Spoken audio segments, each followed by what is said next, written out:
really hot train straight from the OnePlus 5 launch event, where we've got our hands on the final device in this lovely sexy black box. We're going to do a full unboxing now and setup and everything as well, so you can take an in-depth look at the new OnePlus flagship phone with us. So first of all, sorry if I kind of pass out halfway through this video. I did just get off a train that was about 300 degrees, so I'm feeling a little bit lightheaded. But the OnePlus 5 is also making me feel lightheaded because it looks amazing. Good segue, right?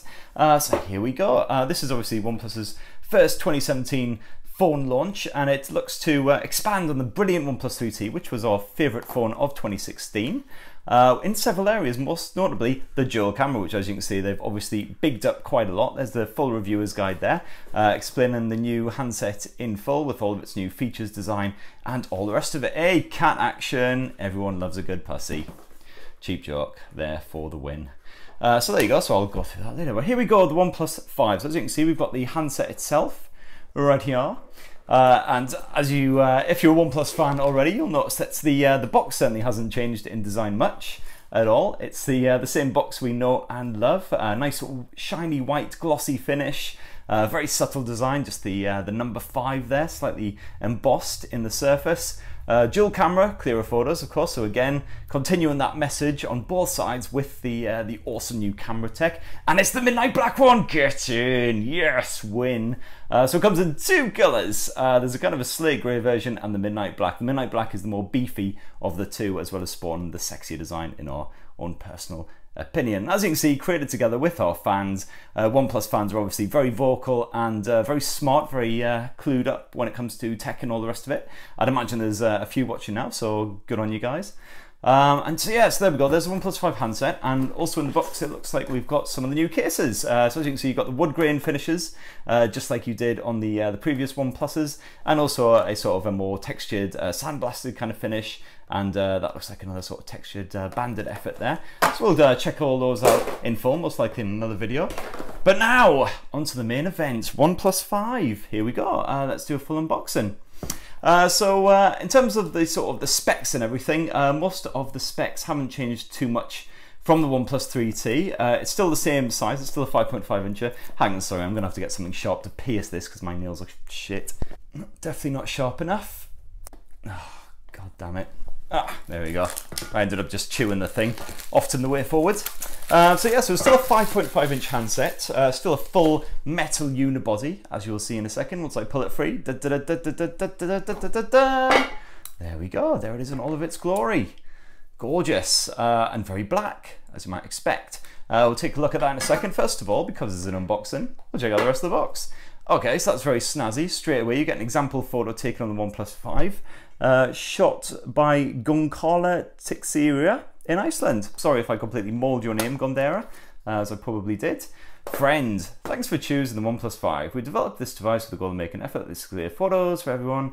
Smart technology, superior camera tech, such powerful tech, amazing shots. So again, lots of stuff about the camera tech. That's from Carl Pye himself, co-founder of OnePlus. On the other side of this card is one of my favourite photos. This is chosen by Carl himself. Good on you, Carl. I think that's probably the photo competition that OnePlus held to get hands-on with the device early. So as you can see, a bit of Type-C USB action, and as usual, a lovely vibrant red cable. You're not going to be losing that one in the dark when you're fumbling around at 2 in the morning because you're sloshed and you need to charge your phone back up. We know what you're like, you dirty sods. 3-pin UK plug, hooray. And of course it's fully dash charge compatible, as you can see, for the obvious clue on the side there. So that should power you back up. They ran a full day's charge in just 30 minutes, I believe it was. So hopefully that will provide just that kind of performance. That's it in the box, nice and straightforward, no headphones or any other shibaz? That's not a word, is it? Sorry, again, my brain is melting in the heat. I'm not used to this. I am northern, as you might have picked up from my twang, so definitely not used to any kind of sun or anything like that. Now the OnePlus 5. So as you can see, about the same sort of size as the OnePlus 3T and the rest of it. There was talk of them potentially trying out, you know, a more of a bezel-free design and all that kind of thing, but that would have just ramped up the cost unnecessarily. So instead they've stuck to a more sort of traditional design, but made a few lovely little refinements all the same, which we are going to cover ready now. Let's just see if I can peel off the sticker because that's rather ugly. There we go. Just all the serial number and the rest of it. So as you can see there, actually comes with a screen protector already installed as well, as you can see there. So hopefully that should provide a good bit of resistance against scratches and all the rest of it. It's actually more slender than previous OnePlus models, as you can hopefully see there. 7.25 millimeters, yeah, 7.25 millimeters in the end. So it is noticeably more slender than the OnePlus 3T. It's got this very nice, almost sort of unibody design with what they call the horizon separation, which basically is supposed to be partially in light, partially in dark, or whatever it was. They were talking a lot at the launch.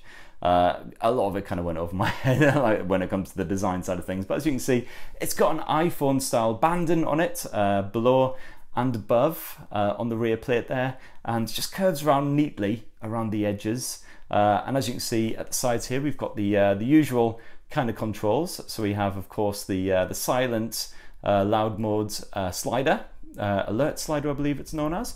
So you can stick it on full silent if you're about to slip into a meeting and take it back off when you get out. So that's a nice convenient way of sticking it on vibrate. You also, of course, get the volume rocker, you get a power button over on the right edge, and of course the SIM tray just above that. Kind of hard to pick up some of this as it is the Midnight Black version, but hopefully you're making this all out all right.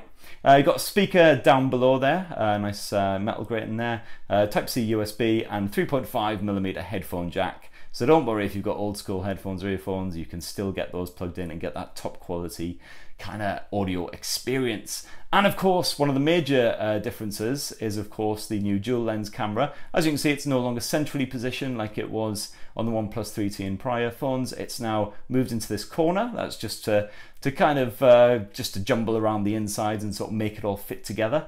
And you also of course get the two-tone LED flash right there as well. And as you can see, it barely juts from the surface, only ever so slightly juts, not too bad at all. So it's nice and streamlined, lovely. It does actually look very, very attractive indeed. Definitely our most favorite looking of all of the OnePlus phones to date. And of course, as I said before, you can pick it up in Midnight Black or in Slate Grey. Both handsets are made from full aluminium.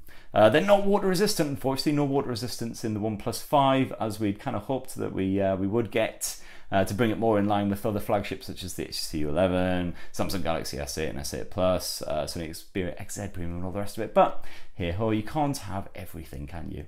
Hopefully it's got some charge already in it, and then we can start smashing out. Yes, and take you on a bit of a tour of the handset itself. Show you a bit about what it's all about. So yeah, as you can see, powered by Android, full Android Nougat with a bit of Oxygen OS thrown on top of it. So that adds a few bonus features. They didn't cover many of the features in the launch, but I know of a couple, which I will go through with you. Welcome, not in the United States, we're on the United Kingdom, not Espanol, English, United Kingdom, thank you. Let's go, hey ho, let's skip the SIM card for now, I'll check that in later. Set up as a fresh phone, so I'm gonna get connected to my network now, just gonna cut away for that. Okay, the phone's just checked for updates. And now we can sign into our Google account. We're just going to skip that for now as well, just so this video isn't 20 hours long. My name is not Joe Smith. It is Chris. I'm not going to type out my whole surname, which is Barrowclough, which takes about 3 hours. So I just put Chrissy B. Along with fingerprints. So of course, once again, you get a fingerprint sensor built in there in the home button beneath the screen. So let's just add that super quickly, along with the PIN number for added security. And if it's anything like the OnePlus 3T sensor, it'll be super, super, super responsive and accurate as well. It's one of the fastest scanners you can get. Unlocks the phone in like absolutely no time whatsoever. Basically, the instant you tap your thumb to the surface, which is great. So done. Google services, all the usual. Yes, you can have all my data, don't worry. User experience program you can join just to give OnePlus automatic feedback. All set, yeah, so we're all good. And in the finishing touches, then hopefully there we go into the OS itself. That was a really fast setup process, really impressed so far. So 5.5 inch full HD AMOLED screen, exactly like the OnePlus 3T. As you can see here, if we just get in nice and close, just pull up this the apps tray, as you can see, nice and crisp and vibrant as well. That AMOLED panel really lets the colors shine off the screen. Nice vibrant visuals, really love it. So even though it's not Quad HD like a lot of the recent flagships, you're not really going to notice in everyday use. You know, full HD movies is still going to look fantastic. You will not notice any kind of grain or anything like that. And look at those colors, they really do shine off very nicely. On top brightness, you should have no problems either. Let's boost that right the way up. See, that's not even anywhere near top brightness. Oh my God, my retinas are literally smoking. No, they're not. That would be strange. Stop using literally when you don't mean it, kids. It's not cool. Neither is quizzing people on grammar, so I'll shut the hell up now. That's a 5.5 inch AMOLED screen. It now does have one bonus feature, which it didn't have before, which is the new reading mode, which hopefully will be dead easy to find. Hopefully it'll just be tucked away in display. Here we go, reading mode. So this is one of the new features of the new Oxygen OS. And what this basically does is it uses the ambient light sensor in order to detect the environmental conditions, and it automatically adjusts the color warmth, the color temperature, right there, just kind of like the night mode that automatically filters blue light, makes the colors nice and warm for more comfortable on the eyes, easy experience at night. So this is kind of the next evolution of that, I guess. It can alter the color warmth at any time, the color temperature. And as you can see, you can also add apps for the reading mode, which again, it's supposed to be particularly good for reading ebooks and the rest of it, hence the name. And again, just sort of makes the display that little bit warmer for a more natural, kind of like almost reading off paper kind of feel, which is really, really cool. So you can either manually activate it or automatically have it turned on when you're using specific apps. So that seems like quite a cool feature. We'll be testing that out in full. As you can see, you do get the standard night mode as well. Going to boost the sleep time up. You've got adaptive brightness, of course, all the rest of it. Auto rotates, all the usual kind of stuff you would expect. Let's see what else we've got in here. So gesture support as well. As you can see, you can once again do a bit of gesture support, drawing on the screen when the phone is hibernating in order to launch up certain apps and the rest of it. So you can open the camera with a quick sketch of an O, start recording a video, open the shelf, etc, etc. And the same with various other letters as well. Double tap to wake, always a handy feature to have. 3-finger screenshot as well if you want to take a quick snap. Flip the phone over in order to mute it. So quite a few gestures there thrown in. Buttons, you can of course swap the buttons around down below, so you can have back and recent apps, you can swap those around. You can also have an on-screen navigation bar if you prefer that option. Long press and double tap action of the home button if you want to open up specific apps using that. So we're getting loads of gesture control. This is a great thing about Oxygen OS, is it does add a lot of great customization in there, which really, really does help out with just getting straight into the apps that you really like. Snapdragon 835 is what powers this bad boy. Found in a few other phones right now, such as the HTC U11, Sony Xperia XZ Premium. It's going to be nippy as hell. Like there's no point in even being like, oh, let's see how fast it loads Chrome, because it's just going to do everything instantly. It's stunningly powerful. Let's just bump down this the screen brightness a bit more actually, because it is super, super bright. Don't want to overpower it for the camera. So yeah, and it's backed by, in this phone, 8 gigs of RAM, in the Slate Grey 6 gigs, so either way you're going to get incredible performance. We'll do a full Antutu benchmark and the rest of it, but our previous Antutu benchmarking with 835 has been really impressive. One of the best you'll get around right now, so this will outperform most of the handsets out there. Not a problem. You get either 64 or 128 gigs of storage, depending on which color you choose as well. Of course, the black model comes with more, 128 gigs in all. As you can see, only 626 megs have been used of 111, so you obviously don't get the full 128 available because quite a lot is used up by the OS and the rest, but that's still enough to keep you going, shall we say. And of course, it's not expandable via microSD, unfortunately, but as you can see, there's 7.5 gigs of RAM available. And also it's faster storage than the OnePlus 3T. OnePlus itself reckons about sort of 40% faster, I believe it was, they said. So it should be super, super fast for opening apps, reading your files and all the rest of it, especially good if you're reading high-res audio files, media files, all that kind of stuff. And the memory is also faster as well. They reckon 20% faster than the OnePlus 3T, so that should help your apps again to load super, super quick and to run really smoothly. Great stuff. It's a 3300 milliamp battery packed away inside. If you just dive back into the settings again and go to the power mode, you'll find the usual power modes there. OnePlus reckons you'll get easily, comfortably over a day of life per charge. We will of course be fully testing that out for our full OnePlus 5 review, but of course, as you can see there, you get battery optimization, so you can get certain apps. You can say, I don't want you using up all of my battery power in the background, thank you very much, and sort of disable all that. And battery saver mode as well, which can turn on automatically. So that's all good. Which I guess kind of brings us onto the camera tech. We really need to obviously talk about this because this is the biggest update on the OnePlus 5 compared with previous phones. So as you can see, of course, it is a dual lens camera on the back. You get a 16 megapixel f1.7 aperture wide angle lens, backed by a 20 megapixel telephoto lens, which is f2.6, I believe it was.